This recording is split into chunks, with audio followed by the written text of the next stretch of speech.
I went back home because I forgot my blood pressure medication, but when I opened the door, I heard voices in the living room. I froze when I recognized the voice of my daughter-in-law, Melissa, talking on the phone with someone. "Yes, Mom, we have almost everything ready. The old lady is going to have to hand over the house. She has no other choice," she said as she paced back and forth. My heart raced as she continued. "Michael and David are already on board. I told them it was only fair, that after all these years of us looking after her, we deserve for her to give us the house so our whole family can live comfortably. My sons were demanding that I hand over my house to my daughter-in-law's entire family, but I had other plans." I hid behind the door, feeling my hands tremble with indignation. Melissa kept talking. "Dad can bring the uncles too, the house is big enough. And if Helen doesn't want to, well, she can go to a nursing home or something. She served her purpose." Every word was like a dagger straight to my heart. This woman, whom I had welcomed into my home like a daughter, whom I had cared for when she was sick, whom I had helped financially in her difficult times, was now planning to take away the only thing I had left. The house I built with my own hands, working double shifts at the textile mill for 30 years. I felt a mixture of pain and rage I had never experienced before. How was it possible that my own sons agreed with such a plan? Michael, my firstborn, whom I raised with so much love after his father abandoned us when he was just 5 years old. David, my baby, who was always the most affectionate and protective of me. Did they really believe I deserved to be thrown out like an old piece of furniture? Melissa hung up the phone and went out into the backyard. I took the opportunity to slip inside, pretend I had just arrived, and grab my medication. When she came back, she found me in the kitchen making coffee. "Oh, Helen, I didn't hear you come in," she said with that fake smile I now recognized perfectly. "I came back for my pills. I forgot them this morning," I replied, trying to stay calm. But inside, my mind was racing, trying to process what I had just discovered. For the next few minutes, as we shared a coffee, I watched Melissa's every move with new eyes. The way she looked at the house, as if it were already hers. How she talked about improvements that could be made, about making better use of the space. It all made sense now. The increasingly frequent visits, the questions about my documents, the subtle suggestions about modernizing things on the property. I had been so naive, so trusting. "You know what, Helen? Michael and I were thinking it would be good for us to talk about the future," Melissa began in a syrupy tone. "You're 67 years old now, and maintaining this big house must be exhausting. Maybe it's time to think about something more practical." There it was, the beginning of her plan. But I was no longer the same naive woman from 5 minutes ago. "Practical?" I asked, feigning curiosity. "Yes, well, we could help you more if we lived here. And that way you wouldn't have to worry about the expenses, the upkeep, all those difficult things." The hypocrisy was sickening. This same woman who barely contributed $50 a month for expenses when she lived here during the first years of her marriage was now concerned about my well-being. The same one who never lifted a finger to help with cleaning or cooking, who always had excuses not to accompany me to the doctor or the grocery store. Now, it turned out she wanted to take care of me by living in my house with her entire family. "That's very thoughtful of you, Melissa," I replied, keeping my composure. "But you know I like my independence.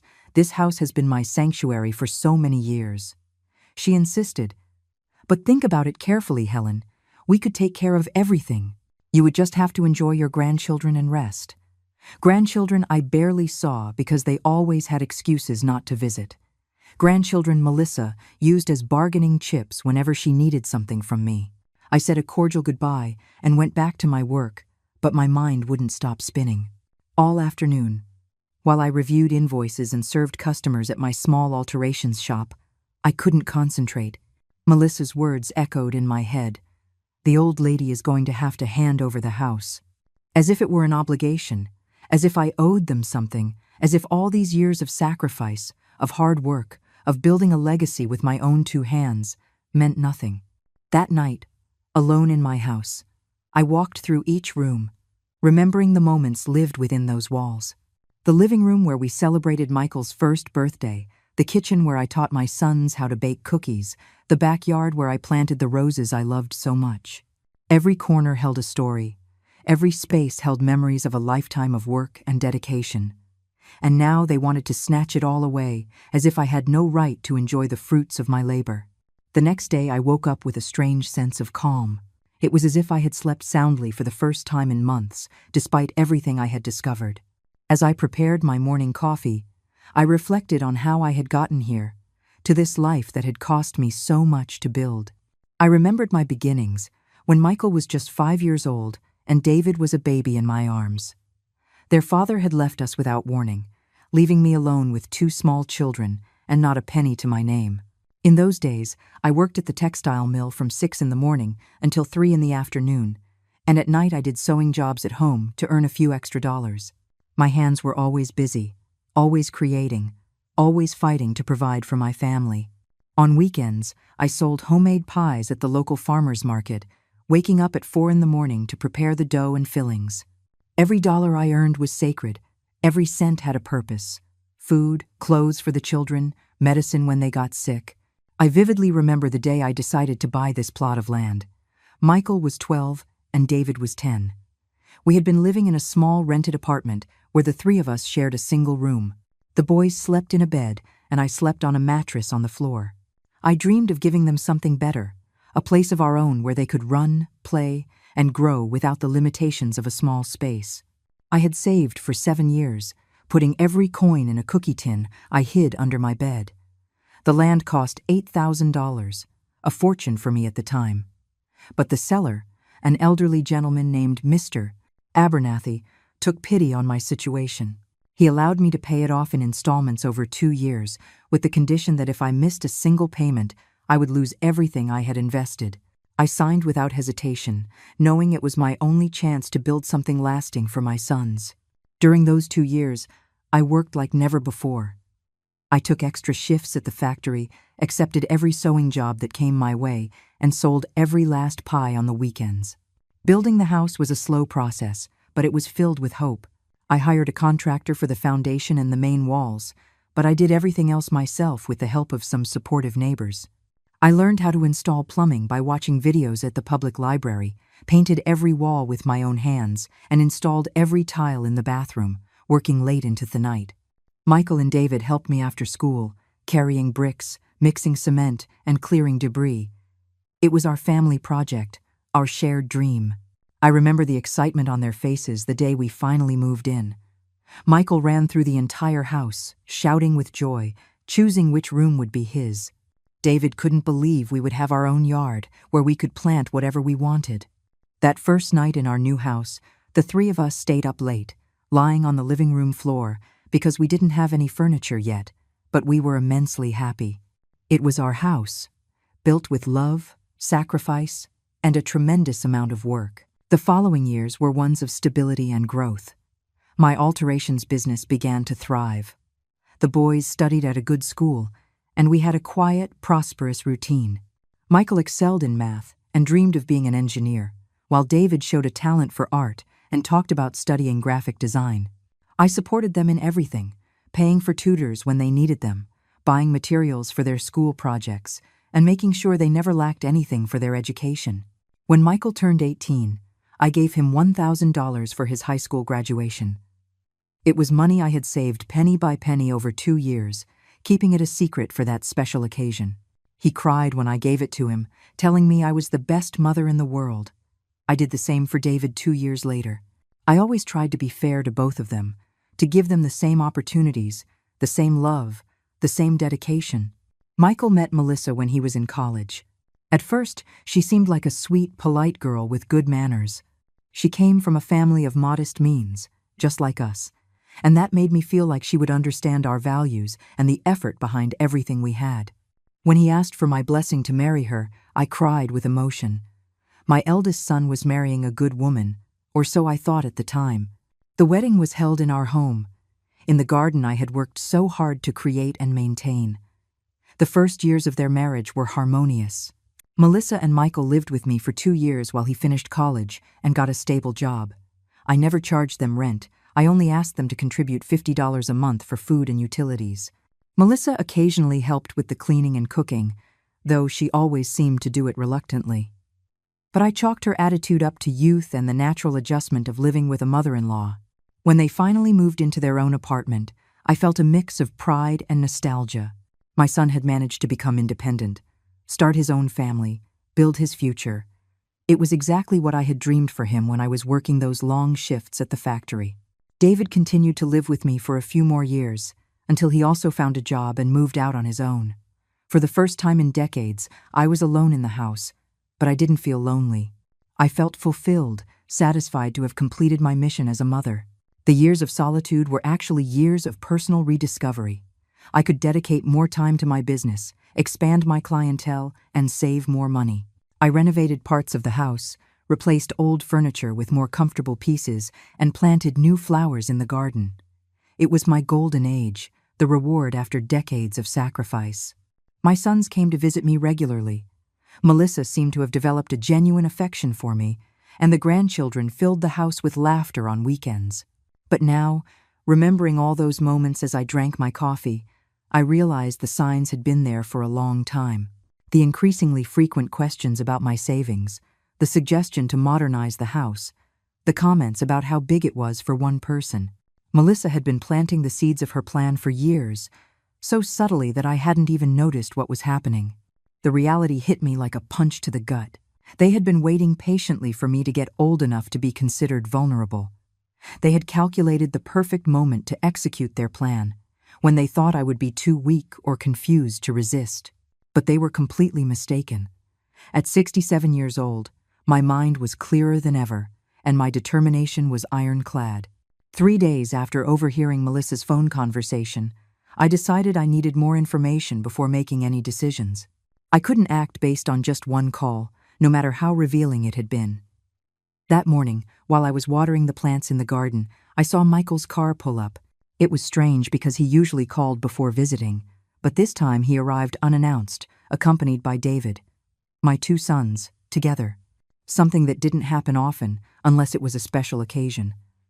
I greeted them as naturally as always, offering them coffee and asking about their families. But there was something different about their behavior. Michael seemed nervous, avoiding eye contact, while David was unusually serious. After a few minutes of small talk, Michael cleared his throat and said, "Mom, we need to talk to you about something important." My heart sped up, but I kept my composure. "Of course, boys. Tell me whatever you need to," I replied, pouring coffee into the mugs they themselves had given me years ago. David was the first to speak.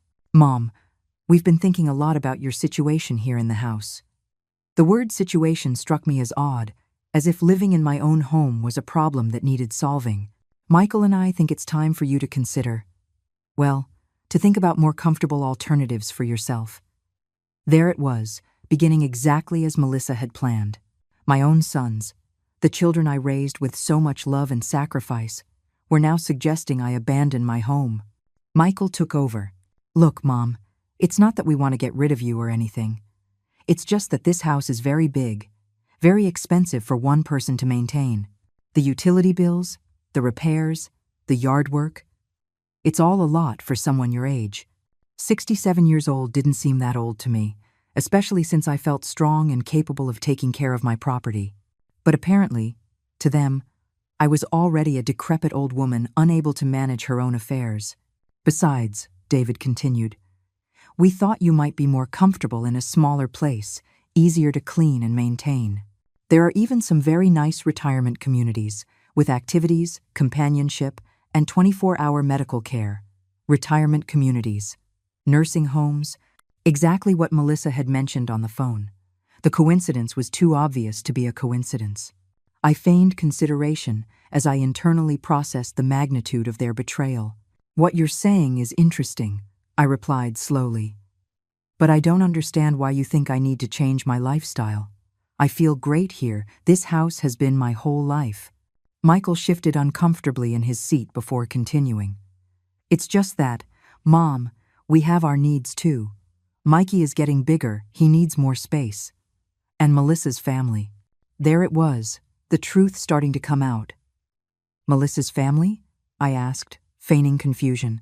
"Yes," Michael went on. "Her parents are having financial difficulties, and her brothers also need a place to live temporarily. We thought that if you moved to somewhere smaller, we could use this house to help the family. It would be like a work of charity. A work of charity. My house, built with the sweat of my brow, the sacrifice of decades, was now being presented as an opportunity to perform charity for my daughter-in-law's family, David added. And don't think we're going to abandon you, Mom. We'd check on you, visit you constantly. We could even help you financially with the expenses of your new place. The irony was cruel.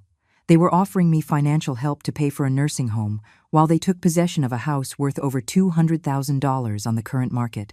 A house whose value had increased considerably since I built it, thanks to all the improvements and constant maintenance I had given it. I understand your concern for me, I said, maintaining a calm tone, but I need time to think about it. It's a very important decision. Changing your whole life isn't something you do overnight. Michael seemed relieved that I hadn't rejected the idea outright. Of course, Mom, take all the time you need. But think about it carefully. It would be the best for everyone. The best for everyone. Except for me, obviously. After they left, I sat in my living room replaying the conversation. Every word had been carefully calculated. Every argument designed to make me feel like a burden, like someone who needed to be rescued from her own life. But I knew the truth. This had nothing to do with my well-being or comfort. It was pure greed, pure ambition to take what didn't belong to them. That afternoon, I decided to do something I hadn't done in years. I called my friend Evelyn, the only person I could completely trust. Evelyn and I had worked together at the textile mill for over 20 years, and she had witnessed my entire struggle to build this life. If anyone could understand the gravity of the situation, it was her. Evelyn, I need to see you urgently, I told her over the phone. Something is happening with my sons and I need an outside opinion. We met that same afternoon at the little coffee shop where we used to meet from time to time.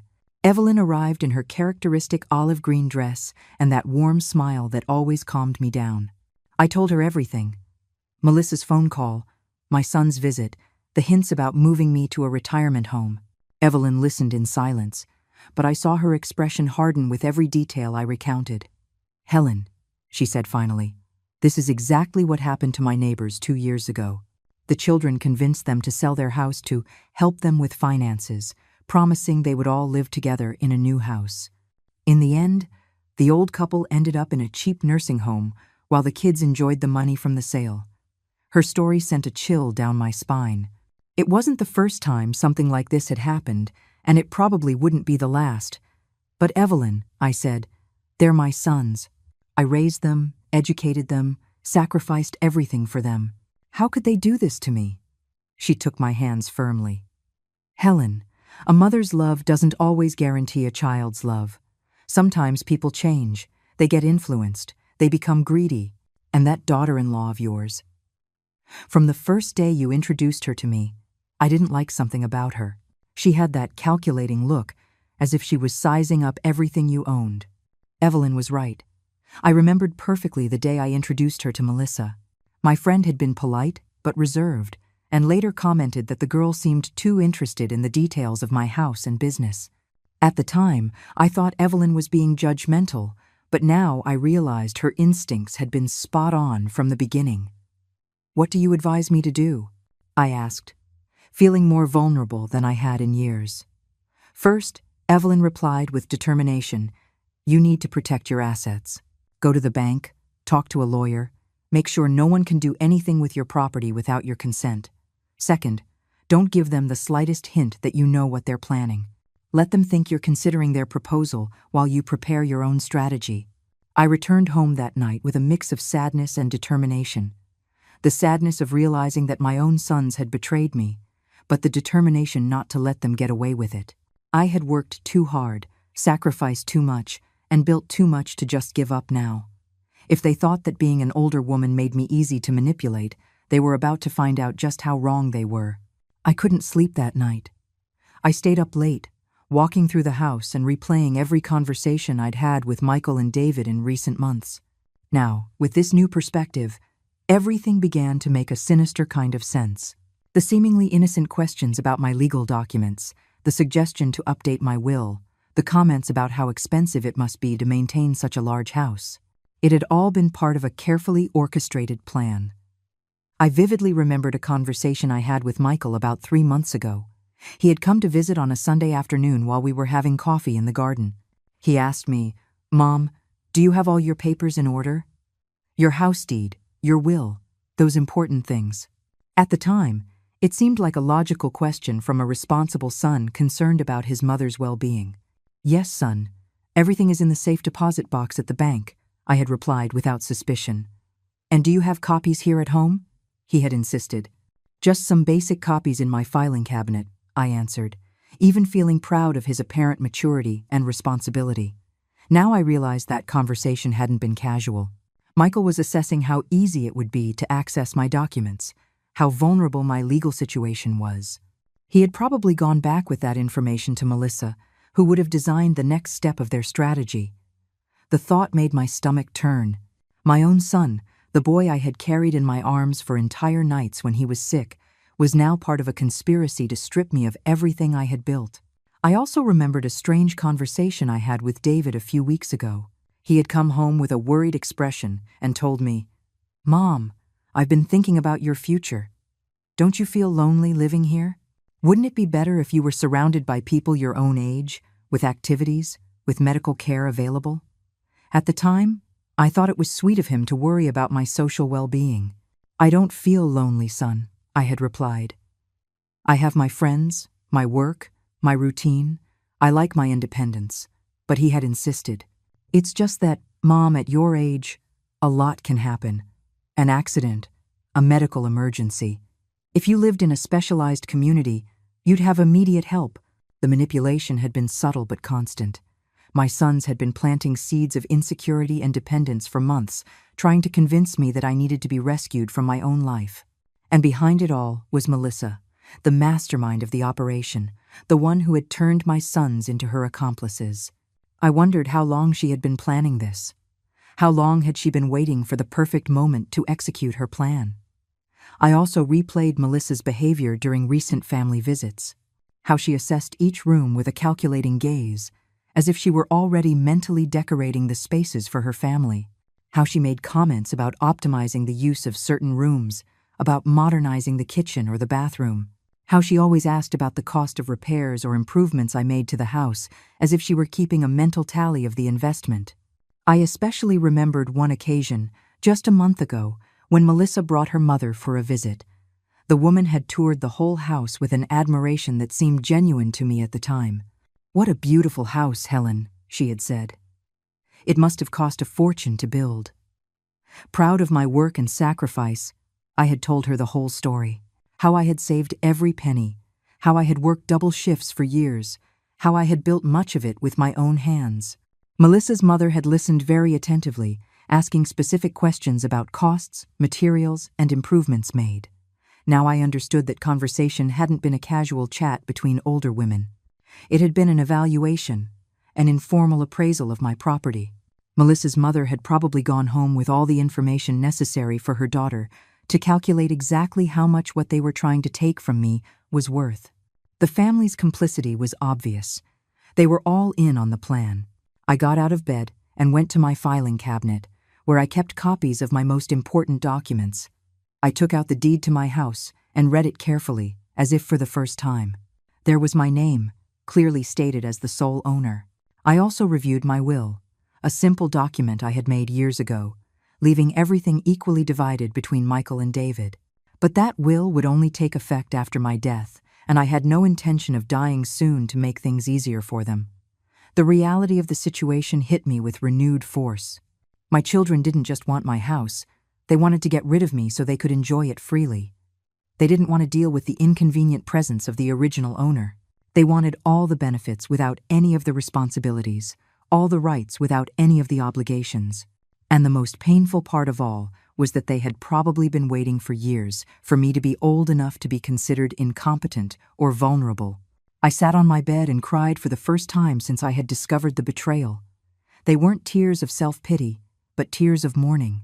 I was crying for the death of the image I had of my children, the loss of the family I thought I had, the end of the dreams I had harbored for our future together.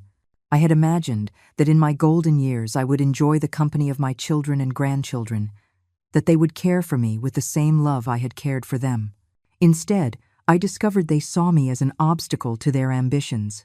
But after crying, I felt something more powerful, a steely determination I hadn't experienced in years. If they thought I was going to hand them my life on a silver platter, they were completely mistaken. If they thought that being an older woman made me easy to manipulate and deceive, they were in for the surprise of their lives. I had survived poverty, abandonment, years of grueling work, and raising 2 sons alone. I was not going to let them defeat me now, precisely when I should be enjoying the fruits of so much sacrifice. That morning, I made a decision that would change everything. I wasn't going to confront them directly yet. That would be a strategic mistake. Instead, I was going to play their game.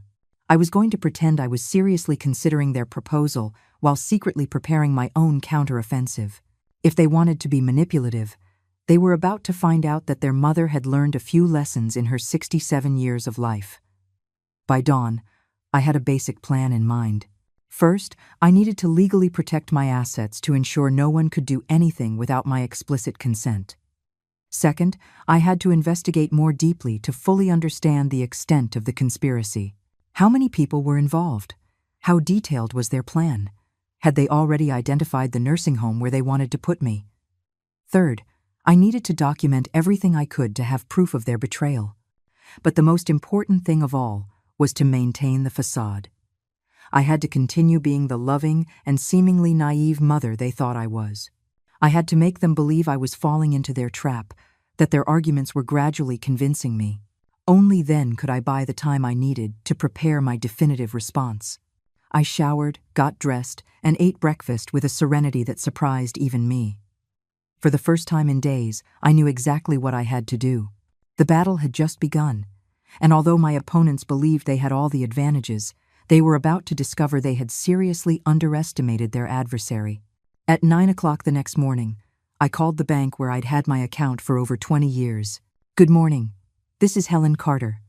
I need an urgent appointment with the manager to review some matters regarding my account and my documents." The receptionist knew me well and scheduled me for that same afternoon. Next, I dialed the number for Mr. Augustine Morales, a lawyer who had been recommended to me years ago when I made my will. "Mr. Morales, this is Helen Carter. I need urgent legal advice on asset protection and property rights." While I waited for my appointments, I decided to do something I hadn't done in a long time: thoroughly review all my financial documents. I pulled out my bank statements, the house deed, property tax receipts, everything that could be relevant. I was pleasantly surprised to find that my financial situation was much better than I had thought. Between my savings, the current value of the house, and my small alterations business, I had a considerable net worth for a woman of my age and humble beginnings. The house, according to the latest insurance appraisal, was worth approximately $250,000. My savings added up to another $80,000, the result of years of constant work and a frugal lifestyle. The business, though small, generated a steady income of around $1,500 a month. It was a solid financial position that would allow me to live comfortably and independently for many years to come. Exactly what Melissa and my sons wanted to take from me. At 2 in the afternoon, I arrived at the bank. The manager, Mr. Octavio Ramirez, greeted me with his usual warmth. "Helen, what can I help you with today?"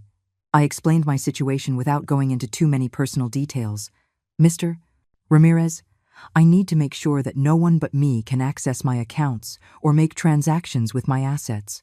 I've heard stories of elderly people being swindled by family members, and I want to protect myself proactively." The manager nodded understandingly. "That's very wise of you to think about this, Helen. Unfortunately, we have seen some unfortunate cases of financial abuse towards seniors. We proceeded to review all my accounts and set up additional security measures. We changed all the passwords. We established that any transaction over $500 would require direct phone confirmation with me, and we added a special note to my file indicating that under no circumstances should information about my accounts be given to third parties, not even family, without my written and in-person authorization. I would also recommend," Mr. Ramirez added, "that you consider creating a very specific power of attorney, only for cases of a real medical emergency, and only with someone you absolutely trust. I made a mental note to discuss this with the lawyer. It was clear I needed legal protection, but I also had to be careful not to create documents that could be used against me later. At 4:30, I arrived at Mr. Augustine Morales' office. His office was small but tidy, filled with law books, and had a serious but welcoming atmosphere. The lawyer was a man in his 50s, gray-haired, with an intelligent and attentive expression. "Mrs. Carter, how can I assist you?" I told him my situation in more detail than I had with the bank manager, explaining the pressure from my sons, the comments about retirement homes, and my suspicions about the family's true intentions. The lawyer listened attentively, taking occasional notes. "Mrs. Carter," he said finally, "what you're describing is unfortunately more common than people think. It's a form of financial abuse towards the elderly, and the law has specific protections for these cases." He explained that I had several legal options available. First, I could establish a trust that would protect me from any attempt at a fraudulent declaration of incompetence. Second, I could legally document any pressure or coercion I was receiving. "But Mr. Morales," I asked, "what if I actually decide to sell my house? Can I do it without them finding out until it's too late for them to interfere?" He smiled slightly. "Of course, Mrs. Carter, you are the sole owner, and you are in full possession of your mental faculties.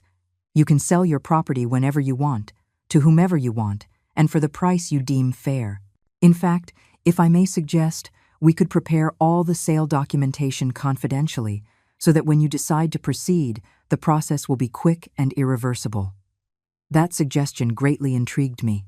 How quickly could a sale be done, Mr. Morales? "If we have a pre-identified buyer and all the documentation prepared in advance, we could close the transaction in less than a week," he replied. "We could even use a temporary blind trust, so the sale is processed without your name appearing on public records until the very last moment." The possibilities began to take shape in my mind. I left the lawyer's office with a sense of empowerment I hadn't felt in weeks. I had options, I had resources, I had legal protections. I was not the helpless victim my sons and Melissa believed me to be. But now came the hardest part, the investigation. I needed to fully understand what they were planning, who was involved, and what their timeline was. That evening, as I was having dinner alone in my kitchen, the phone rang. It was Michael. "Mom, how are you? We've been thinking about our conversation the other day. Have you had time to reflect on what we proposed?" His voice sounded forcedly casual, but I could detect the underlying anxiety. "Yes, son, I've been thinking a lot," I replied, maintaining a reflective tone. "It's a huge decision, but I understand your concerns for me. I'm so glad to hear that, Mom," Michael continued, and I could hear the relief in his voice. "How about we visit some retirement communities this weekend, so you can see the options? Melissa has been doing some research, and there are some really beautiful places, with lots of activities for people your age." There it was. Confirmation that they had already moved forward with their plans. Melissa had been researching options to get rid of me. "That sounds like a good idea, Michael," I replied, surprising myself at how convincing my performance sounded. "But I don't want it to be a rash decision. If I'm going to make this choice, I want to be completely sure it's the right one. Of course, Mom, we'll take all the time you need. But you'll see, once you get to know the available options, you'll feel much more at ease about the future." After I hung up, I thought about the conversation. Michael had sounded so different. He wasn't the loving son I knew, but someone following a prepared script. The words came out too rehearsed, too calculated. It was obvious he had been practicing what to say, probably under Melissa's tutelage. My heart ached as I realized how much my son had changed, how he had allowed his wife to turn him into an accomplice in this betrayal. The next day, I decided to do something risky, but necessary. I called Melissa directly. "Hi, Melissa. It's me, Helen. Do you have time for coffee this afternoon? I'd like to talk to you about a few things." Melissa seemed surprised, but accepted immediately. "Of course, Helen. Is everything okay?" "Yes. I just need a woman's perspective on a few things," I replied, knowing that would pique her curiosity. We met at the same coffee shop, where I had met with Evelyn. Melissa arrived on time, dressed in an elegant cream-colored suit that probably cost more than I earned in a month.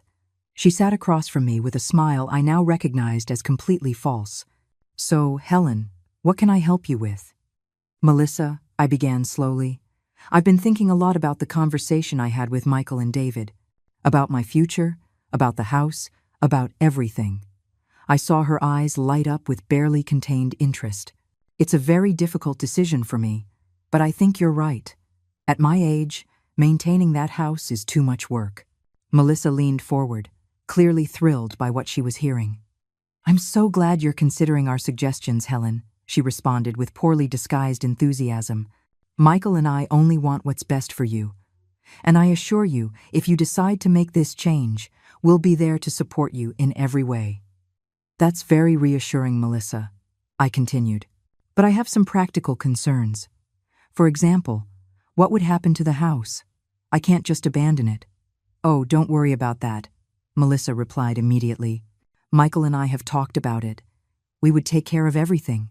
In fact, it would be a relief for us to know the house is being looked after by family, that it's not abandoned or in the hands of strangers."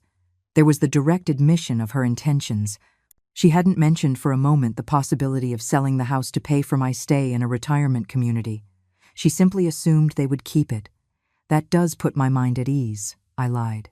"But, Melissa, wouldn't it be a huge financial burden for you to maintain 2 properties?" She laughed lightly. "The truth is, we were thinking of moving into your house and selling ours. It's much bigger, it's in a better location, and frankly, we've always liked it more." The brutal honesty of her answer left me momentarily breathless. Melissa's confession left me momentarily speechless, but I managed to maintain my composure. "I understand," I replied slowly. "It makes sense from a practical standpoint." But inside, my mind was racing, processing the sheer audacity of her plan. Not only did they want to keep my house, but they had already planned to sell their own for an additional profit. It was a perfect plan. Get rid of me, take my property, and on top of that, make extra money by selling the house they currently lived in. "Besides," Melissa continued, clearly excited by my apparent receptiveness, "my family could help us with the maintenance costs.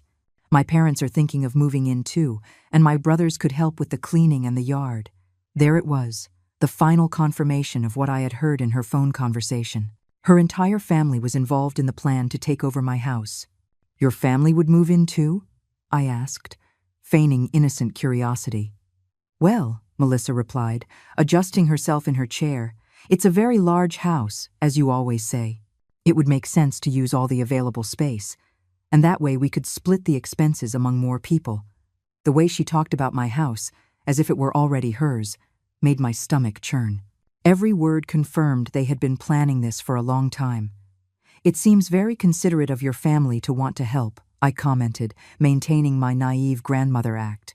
"Yes," Melissa continued, "and Mikey would be thrilled to have more space to play. We could turn your old room into a playroom and David's room into an office for Michael." They had already distributed all the spaces in my house. They had already decided what to do with each room I had built with so much effort.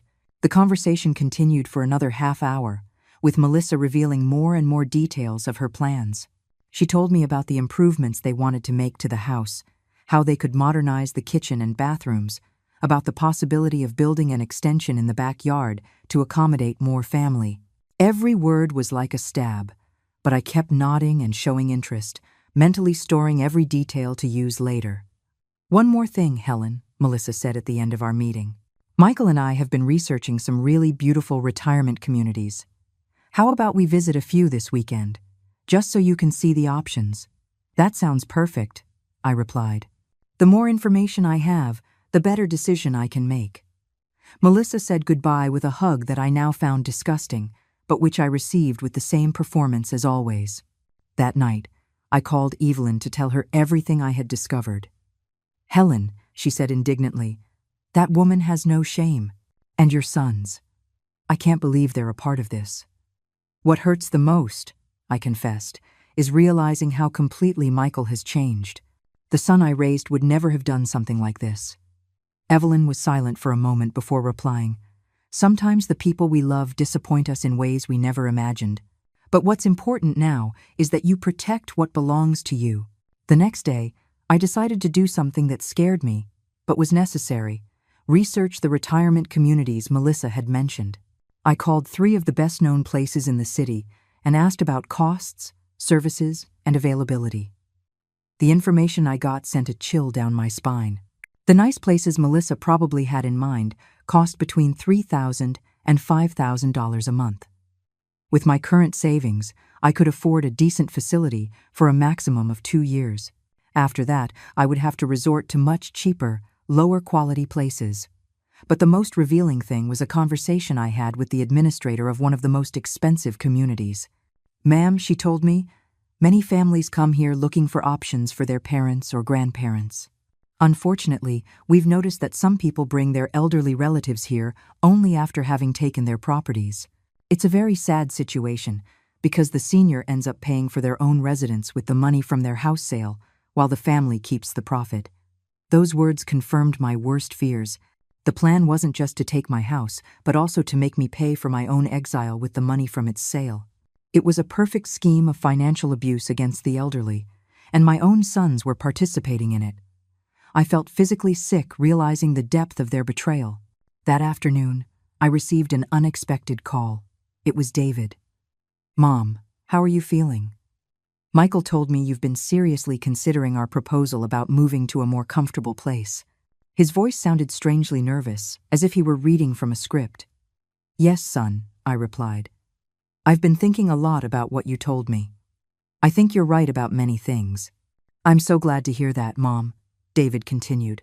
"And I want you to know that Michael and I have been talking about how to help you with the transition. We don't want you to feel abandoned or alone." "You've always been good sons," I lied, the words feeling like ash in my mouth.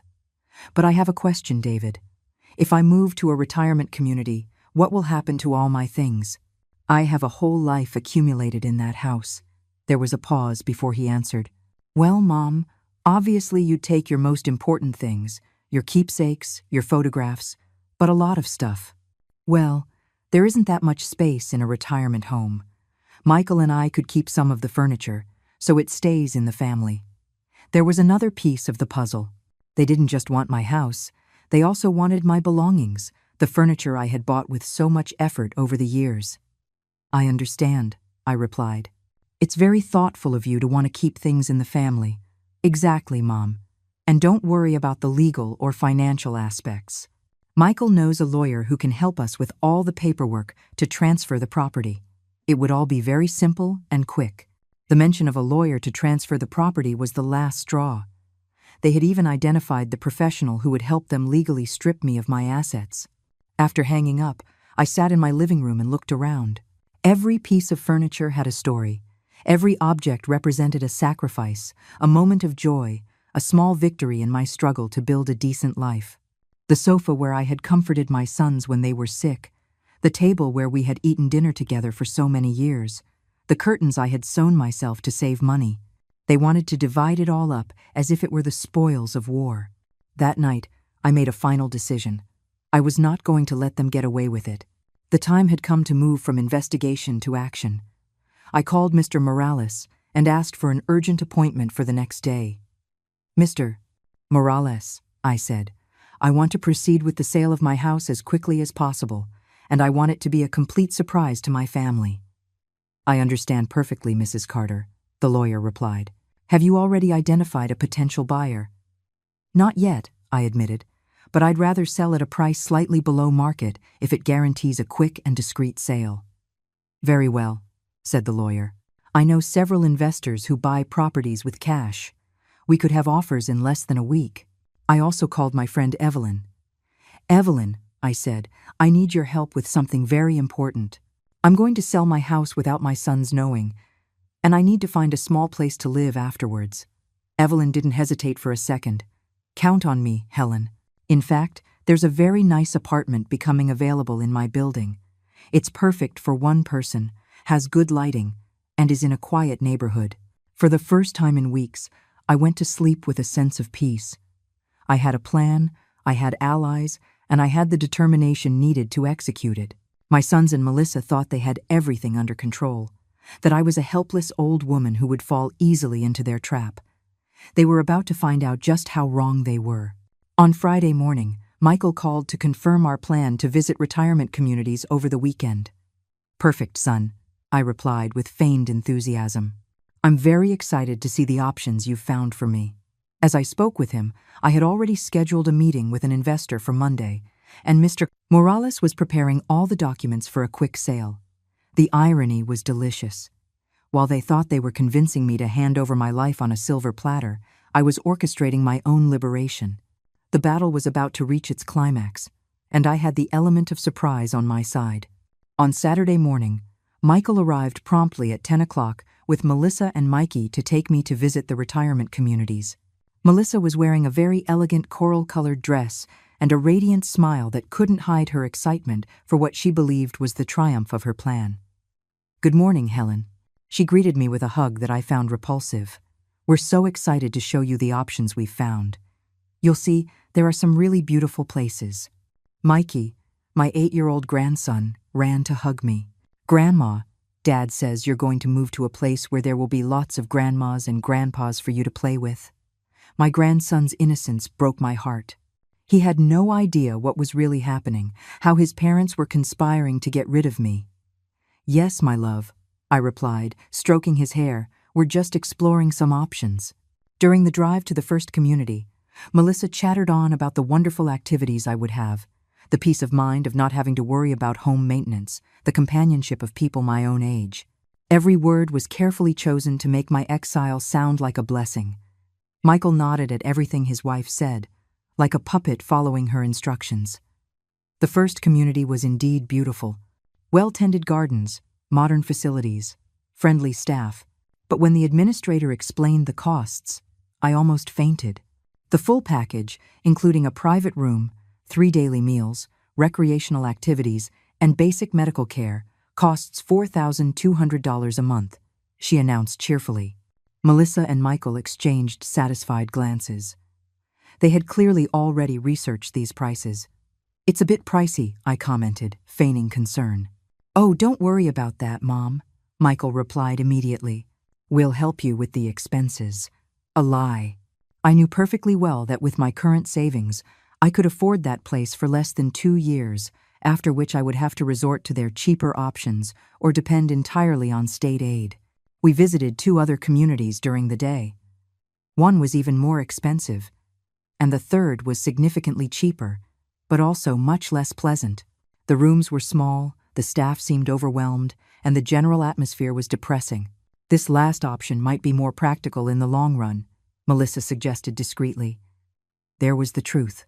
They wanted me to choose the cheapest option so my savings would last longer, and they wouldn't have to help me financially. During lunch at a nearby restaurant, Melissa was especially talkative. "So what did you think of the options, Helen? Did any of them catch your eye?" "They all have their pros and cons," I replied diplomatically, "but I need time to process all the information." "Of course," Michael intervened. "But don't forget, the sooner you make a decision, the sooner you can start enjoying your new life." What hurt the most was seeing how Mikey listened to the whole conversation without fully understanding what it meant.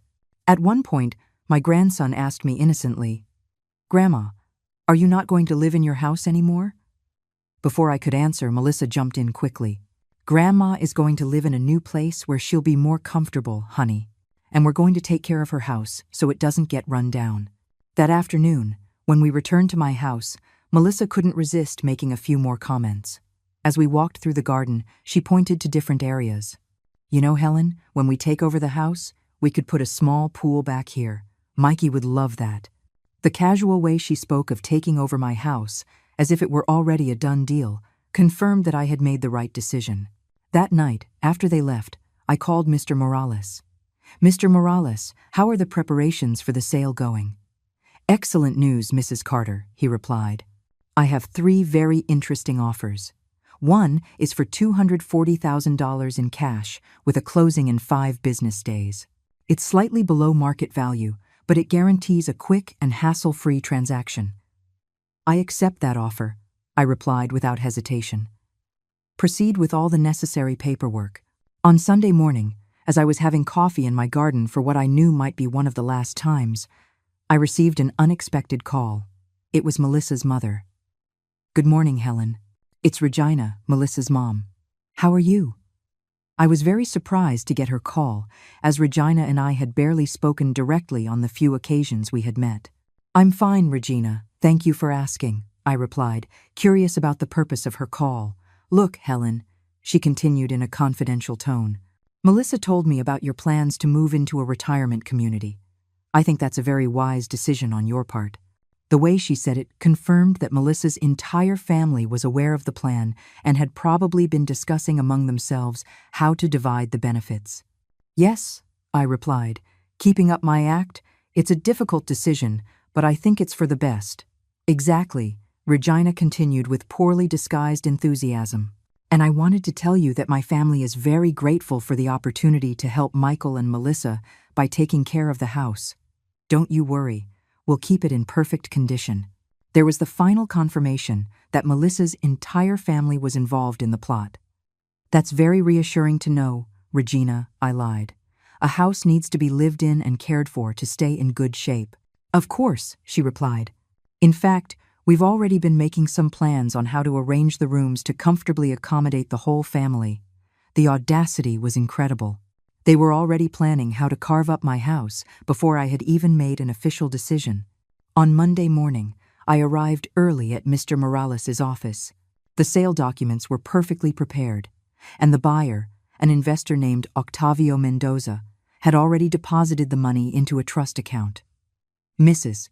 Carter, the lawyer explained, once you sign these documents, the sale will be official and irreversible. Are you absolutely sure you want to proceed?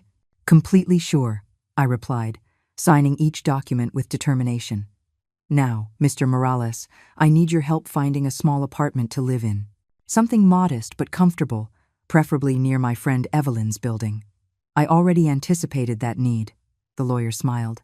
I have contacts at several real estate agencies, and there's a one-bedroom apartment available in a very secure building, 10 minutes from where your friend lives. That same afternoon, I went to see the apartment with Evelyn. It was perfect for my needs. A spacious bedroom, an integrated living and dining area, a functional kitchen, and a small balcony overlooking a park. Most importantly, the monthly rent was only $800, completely manageable with my income. I'll take it, I told the manager without hesitation. On Tuesday morning, as I was discreetly packing some of my most valuable belongings, I received a call from Michael. Mom, have you been thinking more about the communities we visited? Melissa and I are anxious to know which one you liked best. Yes, son, I replied. I've been reflecting a lot. I think I'm ready for another conversation about it. Perfect, Michael exclaimed with obvious excitement. How about we come over this afternoon to talk? Melissa has been researching more options and even found a place that offers discounts for paying a year in advance. Of course, they wanted me to pay for everything up front to make sure I couldn't change my mind later. That sounds excellent, I replied. Come around 5 o'clock in the afternoon. We'll have a lot to talk about. After I hung up, I smiled for the first time in weeks. Indeed, we would have a lot to talk about. But the conversation was not going to go the way they expected. That afternoon, I prepared coffee and some cookies, just as I always did when my sons came to visit. But this time was different. This was the last time I would act like the naive, manipulable mother they thought I was. In a few hours, they would find out they had seriously underestimated their opponent. At 5 o'clock sharp, Michael and Melissa arrived with a punctuality that betrayed their anxiety. Melissa carried a folder full of brochures and documents, clearly prepared to close the final deal. Michael seemed nervous but determined, like someone about to complete an important mission. I greeted them with my usual smile, offering them coffee and cookies as I had for years. Mom, Michael began after the customary greetings. Melissa and I have been working on finding the best option for you. We want to make sure you make the right decision. Melissa opened her folder with precise movements, like an experienced salesperson. Helen, after a lot of research, we believe we found the perfect community for you. It's called Serenity Meadows, and it offers exactly what you need. Melissa spread a colorful brochure on the table. The residence did look pleasant, with manicured gardens and modern facilities.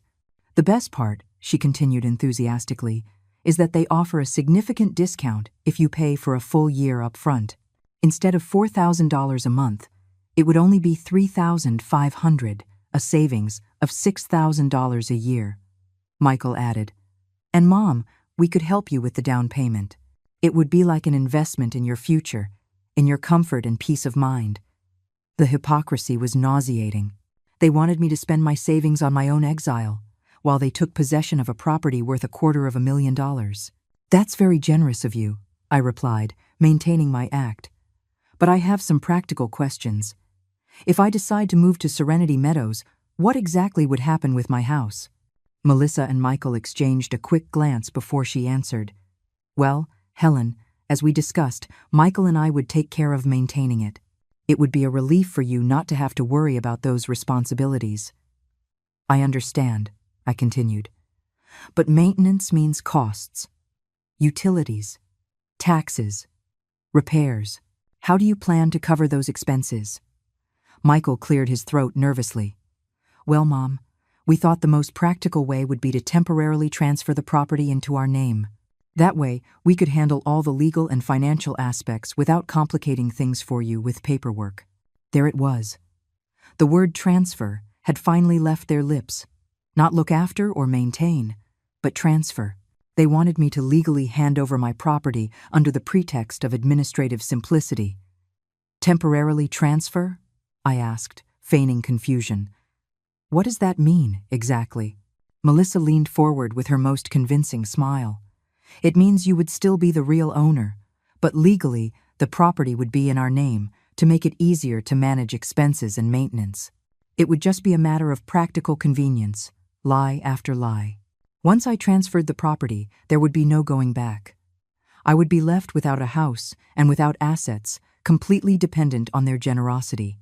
Michael added, "And Mom, the lawyer we know can handle all the paperwork very simply. We could even do it tomorrow, if you want to get everything sorted out quickly." The urgency was obvious. They wanted to close the deal before I had time to reflect or consult with anyone else. "It's very efficient of you to have everything so well planned," I commented. "But I have one more question. What would happen if, at some point, I wanted to come back to my house? If life in the retirement community didn't turn out as I expected?" Melissa and Michael were momentarily speechless. They clearly hadn't prepared an answer for that possibility. "Well," Michael finally stammered, "that situation would be complicated. We'd have to evaluate it when the time comes." "Complicated?" I asked, pushing further. "Why would it be complicated if it would still be my house?" Melissa interjected quickly. "What Michael means is that once you're settled in at Serenity Meadows, you'll probably realize it's much better than living alone in such a big house." At that moment, the phone rang. It was a call I had been waiting for. "Excuse me for a moment," I said, getting up to answer. It was Mr. Morales. "Mrs. Carter," he said in a clear, audible voice. "I'm calling to confirm that the sale of your property was successfully completed this morning. The money has been deposited into your bank account, and the keys are to be handed over to the new owner tomorrow at 10 o'clock in the morning." I returned to the living room where Michael and Melissa were waiting with obvious curiosity. "Everything okay, Mom?" Michael asked. "Yes," I replied calmly. "Everything is perfectly fine. In fact, better than it's been in a long time." I sat down across from them and looked them directly in the eye. "I have something very important to tell you." "Michael, Melissa," I began in a firm voice. "I've made a decision about my future, but it's not the one you're expecting." I saw their expressions begin to shift from expectation to confusion. "I am, in fact, moving out of this house, but not to a retirement home." Melissa leaned forward, clearly worried about where the conversation was heading. "I've sold the house," I announced directly. The silence that followed was deafening. Michael and Melissa stared at me as if I had spoken in a foreign language. "What did you say, Mom?" Michael asked in a weak voice. "I said I sold the house. The transaction was completed this morning. I'm handing over the keys to the new owner tomorrow." Melissa was the first to react, jumping from her seat. "You can't have done that. We had an agreement." "What agreement?" I asked coldly. "I never signed any agreement with you. I never promised to give you my house." Michael looked like he was in shock, staring at me as if he didn't recognize me. "But Mom, we were going to take care of the house. We were going to help you." "Help me?" I stood up as well, feeling the rage that had been building for weeks finally surface. You call conspiring to take my house from me helping? You call planning to put me in a nursing home while you take over my assets helping? Melissa turned visibly pale. She realized I knew much more than they thought. Helen, you don't understand, Melissa began, but I cut her off. I understand perfectly. I heard your phone conversation 2 weeks ago, Melissa. The one where you told your mother that the old lady is going to have to hand over the house, where you plan to bring your entire family to live here, where you talked about sending me to a nursing home if I didn't cooperate. Michael looked at me in horror. Mom, that can't be true. It can't be true, Michael. Are you also going to deny it when I tell you your wife had already planned to turn your old room into a playroom and David's into an office? Are you going to tell me you didn't know they had calculated the value of my house down to the last cent? Melissa tried to regain control of the situation. Helen, even if I did say those things, it was just out of frustration. Our intentions were always to help you. Enough with the lies, I shouted, surprising myself with the force in my voice. Your intentions were to rob me, to turn my own sons into accomplices to your greed. Michael finally found his voice. But Mom, where are you going to live? What are you going to do without the house? His concern seemed genuine for the first time in months, but it was too little, too late. I'm going to live in a beautiful apartment I rented with the money from the sale of my house. I'm going to enjoy my money, the fruit of my labor and my sacrifice. And I'm going to live in peace, without ungrateful children conspiring against me. Melissa stormed towards the door, clearly furious. This isn't over. You can't make such important decisions without consulting the family. I laughed bitterly. Family? You talk to me about family after planning to get rid of me like I was trash? Real family doesn't conspire, doesn't lie, doesn't betray. Jorge was still sitting, his head in his hands. Mom, I didn't know that you knew. What you didn't know, Michael, is that your mother is not the helpless old woman you thought she was. What you didn't know is that raising 2 sons alone, building a house with my own hands, and surviving for 67 years taught me to be stronger than you could ever imagine. The confrontation continued for several more minutes, with Melissa screaming accusations and Michael sinking deeper into his chair. Finally, when they realized there was nothing more to discuss, they headed for the door. Melissa stopped at the threshold and shot me a venomous look. You're going to regret this, Helen. Without us, you'll end up alone and abandoned. I was already alone, I replied calmly, but at least now it's by my own choice. Michael approached me one last time. Mom, I know things got out of control, but you're still my mother, if you need anything. Michael, I interrupted him gently but firmly. You are my son, and you always will be. But respect is earned, not inherited. When you decide to be the man I raised and not your wife's puppet, you'll know where to find me. He nodded, his eyes filled with tears, and followed Melissa to the car. I watched them drive away from my window, feeling a strange mix of sadness and liberation. It was painful to see my son leave, but for the first time in months, I felt completely in control of my own life. That night, I packed my most precious belongings, family photographs from better times, some books I had read over and over, the sewing machine that had been with me for decades, and the jewelry I had inherited from my mother. The next day, I handed the keys of my house to Mr. Octavio Mendoza, the new owner. He was an older man, a widower like me, who planned to turn the house into a home for his grandchildren when they came to visit. I was glad to know the house would continue to be a family home, not the headquarters of a scam. Mrs. Carter, he said as he took the keys, I can see the love with which you cared for this house. I promised to maintain it with the same affection. Evelyn arrived with a borrowed truck to help me with the move. How are you feeling? She asked as we loaded the last boxes. Free, I replied without hesitation. For the first time in months, completely free. The apartment I had rented turned out to be even better than I expected. It had a beautiful view of the park, lots of natural light, and a sense of peace I hadn't experienced in a long time. The first few weeks in my new home were a time of adjustment and rediscovery. Without the burden of maintaining a large house, I had more time to dedicate to my alterations business. My regular customers had no problem following me to my new location, and soon I even gained new clients from the neighborhood. My financial situation was excellent. With the $240,000 from the house sale conservatively invested, it generated additional income that perfectly supplemented the profits from my business. A month after the move, I received an unexpected call. It was David. "Mom," his voice sounded nervous and regretful. "Can we talk? I need to apologize to you for everything that happened." I agreed to meet him at the coffee shop where I used to meet with Evelyn. He arrived on time, but looked haggard and worried. "Mom," he began before I could say anything. "Michael told me everything that happened. I didn't know Melissa had been planning that for so long." "You didn't know, David?" I asked skeptically. "You didn't know when you were suggesting I move to a retirement community? You didn't know when you were asking about my legal documents?" He looked down, clearly ashamed. "I thought it was really for your own good. Melissa convinced us you were getting too old to live alone, that you needed special care. And it never occurred to you to ask me directly what I wanted," I replied. David sighed deeply. "You're right, Mom. I was a coward. I let Melissa manipulate Michael and me.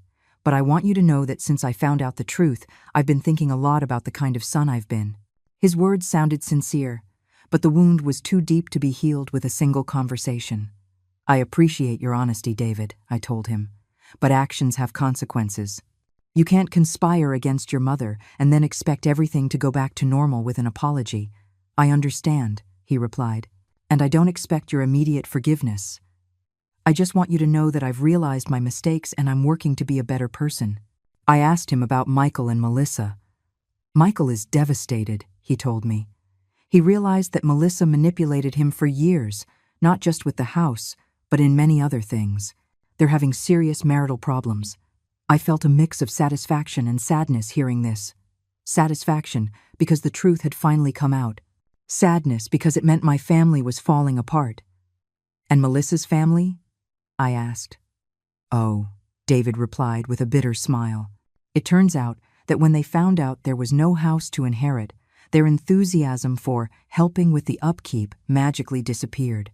Now Michael and Melissa have to manage on their own with their current apartment, which suddenly seems very small and uncomfortable to them." The irony was not lost on me. The same people who had been planning to invade my house now didn't even want to help with real problems. 3 months after my move, I established a routine that filled me with satisfaction. In the mornings, I worked on my business.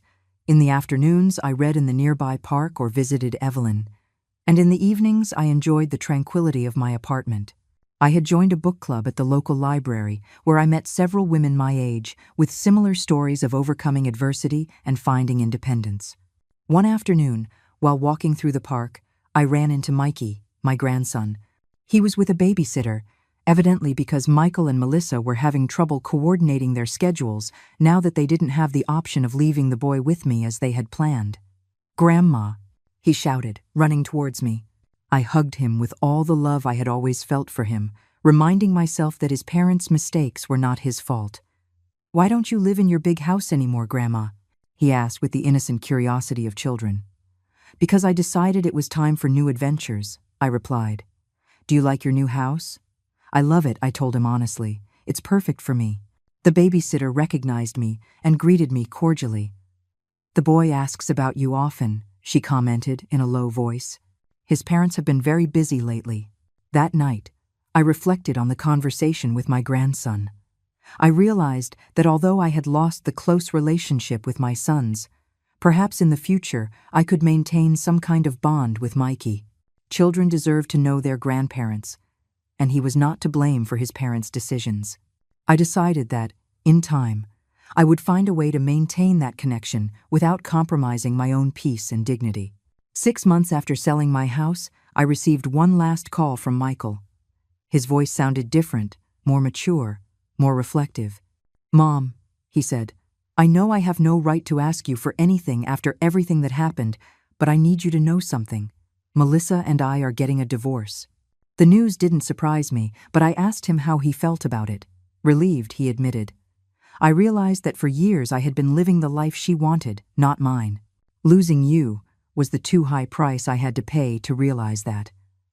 "Michael, I said softly. I hope you've learned something from all this. I learned that respect and love can't be faked, he replied, and that a mother like you deserves sons who honor her, not betray her. His words moved me, but I also remained cautious. Deep wounds need time to heal completely. Now, sitting on my small balcony with a cup of coffee, looking at the park where children play and elderly couples walk hand in hand, I can honestly say that I am at peace. I lost a house, but I gained my dignity. I lost the illusion of a perfect family, but I kept my self-respect. At 68 years old, I discovered that it's never too late to stand up for yourself, to say no, to choose the life you truly want to live. My business is thriving, my savings are growing, my friendships are strengthening. David visits me occasionally, trying to rebuild our relationship step by step. Michael is working on himself, and maybe someday we can have a real conversation about what it means to be a family. Melissa disappeared from our lives, probably looking for another vulnerable family to manipulate. Today I am alone, but for the first time in years, I am at peace. And that peace is worth more than any house, more than any inheritance, more than any relationship built on lies and manipulation. Because I learned that being alone by choice is infinitely better than being accompanied by obligation or fear. The story has ended, but my life is just beginning a new chapter. A chapter where I decide, where I choose, where I live on my own terms. And that, at the end of the day, is the only thing that really matters.